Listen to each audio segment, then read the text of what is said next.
మీరు బాగా గమనించినట్లయితే మన మహేష్ బాబు గారు నంది మీద శూలం అనేది పట్టుకుంటాడు అనమాట. సో టైం ట్రావెల్లో మన మహేష్ బాబు గారు టైం ట్రావెల్ చేసినప్పుడు ఈ యొక్క శూలం ఎక్కడైతే చిన్నమస్తాదేవి కింద ఒక పూజారి పక్కన ఉంటుంది అదే శూలం, మరి అది ఎందుకు ఉంటుంది? మళ్ళీ వచ్చి ఈ యొక్క మూవీకి సంబంధించిన సాంగ్ ఏదైతే ఉంటుందో, సో బోస్కో మార్టిస్ అని చెప్పి ఒక బాలీవుడ్. హాయ్ అండి, అందరికీ నమస్తే. ఈ యొక్క వీడియోలో వారణాసికి సంబంధించి ఒక పెద్ద అప్డేట్ అనేది వెలుగులోకి అయితే మరికొద్ది సేపట్లోనే వచ్చిందనమాట.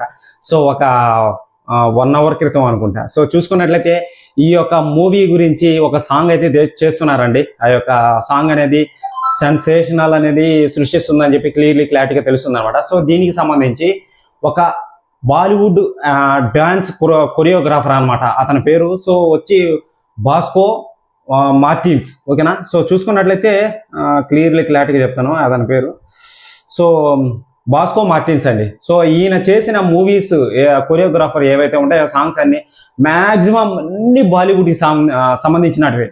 ఏవో 1, 4, 3 వచ్చి ఒక మన టాలీవుడ్కి సంబంధించినవి అయితే ఉన్నాయన్నమాట. ఓకేనా? అవి కూడా సాహో, రాధేశ్యామ్ పెద్ద పెద్ద మూవీస్ అనమాట.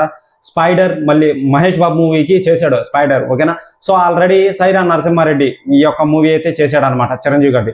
ఆల్రెడీ స్పైడర్ మూవీతో చేశాడు కాబట్టి మన మహేష్ బాబు గారి బాడీ లాంగ్వేజ్ అనేది తెలుసు కాబట్టి అతనికి ఈ యొక్క సాంగ్ అనేది హైదరాబాద్లో షూట్ అనేది చేస్తున్నారు అనమాట ఇప్పుడు ప్రస్తుతానికి. ఓకేనా? సో మహేష్ బాబు గారి బాడీ లాంగ్వేజ్ ఆల్రెడీ తెలుసు కాబట్టి దానికి తగ్గట్టుగా ఈయన ఎవరు బాస్కో మార్టిస్. ఓకేనా? సో ఈయన కొరియోగ్రాఫ్ అనేది చేయడం అనేది జరుగుతుంది అనమాట. చూసుకున్నట్లయితే ఈ యొక్క సాంగ్ అనేది రిలీజ్ అయిన తర్వాత ఏ విధంగా విధ్వంసాన్ని సృష్టిస్తుందో చూడాలన్నమాట. సో మొత్తంగా చూసుకున్నట్లయితే ఈ యొక్క దేవరా పార్ట్ 2 షూటింగ్ అనేది ఎక్కడైతే జరుగుతుందో, సో అదే సెట్స్ లో మన వారణాసి షూటింగ్ అనేది జరుగుతుంది, అది మీకు తెలిసిందే. సో మొత్తం కంప్లీట్ అయిన తర్వాత ఈ యొక్క ఎండలకి మన మహేష్ బాబు గారు వెకేషన్కి వెళ్తారనమాట కంపల్సరీ అది. ఓకేనా? సో 1 నెల అంతా రాడు, అది ఆ విషయం మనందరికీ తెలిసిందే. సో చూసుకున్నట్లయితే ఇక దీని అప్డేట్ వచ్చి ఇదేనండి. ఇంకో మెయిన్ విషయం అండి, సో ఎక్కువగా ఈ యొక్క బాస్కో మార్టిస్ అనే వ్యక్తి ఎవరైతే ఉన్నారో ఎక్కువగా సల్మాన్ ఖాన్, షారూక్ ఖాన్, హృతిక్ రోషన్, టైగర్ షార్ఫ్ వీళ్ళందరికీ వర్క్ అయితే చేశాడు అనమాట బాలీవుడ్ వాళ్ళు. మీరు రీసెర్చ్ చేస్తే అర్థమవుతుంది మీకు. ఓకేనా? మెయిన్ పాయింట్ ఇక్కడి నుంచే మొదలవుతుంది. చాలా మంది ఇదే అనుకుంటున్నారు అనమాట. సో ఇక్కడి నుంచి మెయిన్ పాయింట్ ఏంటంటే, ఎవరైతే మన టీజర్లో వారణాసి టీజర్లో మన మహేష్ బాబు గారు టీజర్ లాస్ట్లో శూలం అనేది పట్టుకుంటాడు కదా, ఆ యొక్క శివుడి శూలం అనేది. సో మీకు ఒక చిన్న హింట్ ఇస్తా చూడండి. ఇప్పుడు చిన్నమస్తాదేవిని అయితే చూపిస్తారనమాట. ఓకేనా? ఒక తల నరుక్కొని 3 భాగాలుగా బ్లడ్ వస్తుందన్నమాట. ఆ యొక్క చేతుల్లో 3 తలాలు ఉంటాయి, బ్లడ్ అనేది వాటి నోట్లలో వెళ్తుంది అనమాట. సో మహేష్ బాబు గారు ఒక కొండ మీద మళ్ళీ వచ్చి మందాకిని పైనుంచి పడుతుంటుంది.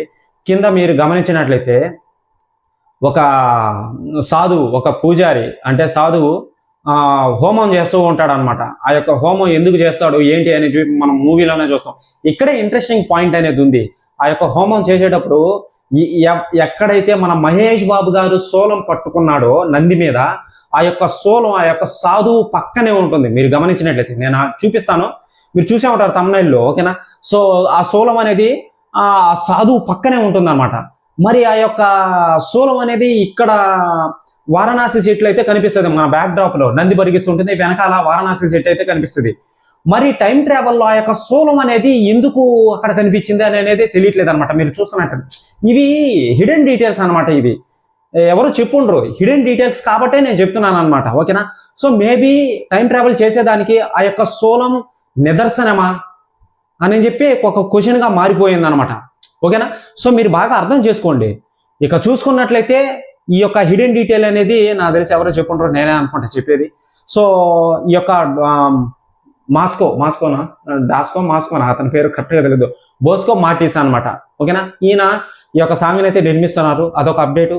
ఈ యొక్క శూలం గురించి ఇదొక అప్డేట్ అనమాట. మేబీ అదే అయి ఉంటుందేమో.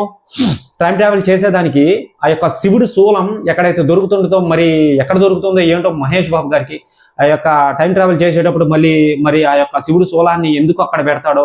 చిన్నమస్తాదేవి మామూలుగా అయితే ఆగ్రహం ఎక్కువ అనమాట, ఎవరు కనిపించినా కానీ చంపుకొని తినేస్తుంటది అనమాట. సో ఆగ్రహం ఎక్కువ కాబట్టి సో చూసుకున్నట్లయితే ఆ యొక్క శూలాన్ని చూసి కూలే అవకాశం ఉందా, మరి సంథింగ్ ఏదైనా జరిగే అవకాశం ఉందేమో అని చెప్పి తెలుస్తుంది. అది మీకు తెలిసిందే. ఇంకా సహజ చక్రాలు, పింగళ అవన్నీ మీకు తెలిసే ఉంటుంది. అర్థం కాకపోతే మళ్ళీ అడగండి, కామెంట్ చేసేదానికి ట్రై చేయండి కంపల్సరీ. నేను మీకు మళ్ళీ పూర్తిగా ఎక్స్ప్లెయిన్ అనేది చేస్తాను అనమాట. సో మహేష్ బాబు గారు ఈ ఎండాల కాలంలో వెకేషన్కి అయితే వెళ్ళిపోతాడండి. ఇంకా వెళ్ళి వచ్చిన తర్వాత షూటింగ్ అప్డేట్స్ అనేటివి తెలుస్తాయన్నమాట. ఓకే, ఇక చూసుకున్నట్లయితే వారణాసి నుంచి అప్డేట్లు తక్కువ వస్తాయేమో అని కొంచెం డౌట్గా అయితే ఉంది. ఓకేనా? సో ఇదండి అప్డేట్ అనేది. ఎవరైనా సరే ఛానల్కి కొత్తగా వచ్చినట్లయితే ఛానల్ని సబ్స్క్రైబ్ చేసి బెల్ ఐకాన్ని ఆల్లో పెట్టుకోండి. ఎటువంటి అప్డేట్స్ మళ్ళీ మీరు చూడాలనుకుంటే.